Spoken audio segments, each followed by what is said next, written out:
So for these cookies we're using rolled fondant mostly and a little bit of royal icing.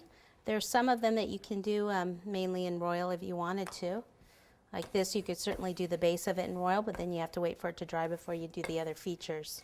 And I prefer the fondant, but you know, it's the idea of the design, and then you can kind of decide from there what you want to do.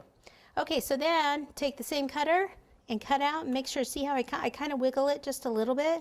Make sure that I get a nice clean cut, and then remove the excess fondant, and then I flip it on over like this. See where it has some rough edges where I didn't get a nice enough cut? You can at this point just kind of push those in so you don't see those. Okay, and then we'll take some water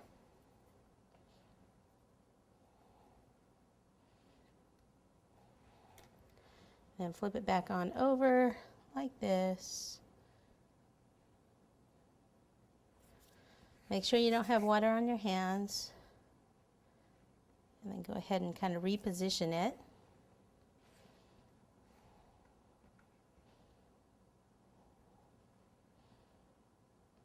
Okay, where it's stretched a little, just kind of push it back. And here, move that on over.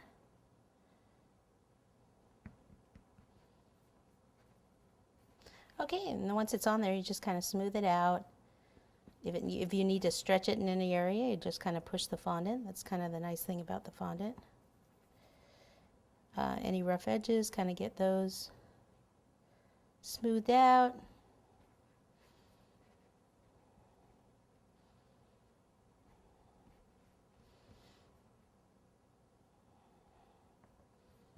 Okay, so then we have that.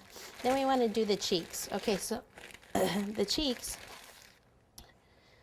we're just going to do again in roll fondant.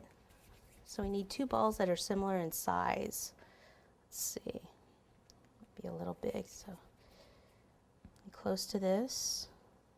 I don't know what that is about. It's about an inch. If I put it on there from side to side, about an inch. So need two of those. Okay, like that.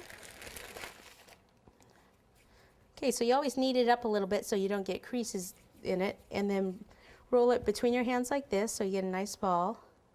Put a little bit of water. Okay, so the cheeks are like right in this area here.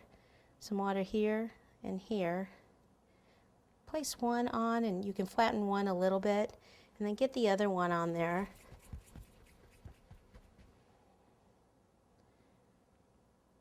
And then you can kind of flatten both of them. Then what I do is I go around the edge, keep the center a little bit thicker, and then just go around the edge and flatten the edges. So he's got nice puffy cheeks. So if you were doing this in royal, you would just pipe with like a tip number 12 and just pipe a big, two big dots of a royal. Okay, before this dries too much, I like him to have little marks in his cheeks. So back of a paintbrush, just push in, almost like little, on this it's just going to look like he's got two little golf balls on his face, but when it all comes together it won't look like that.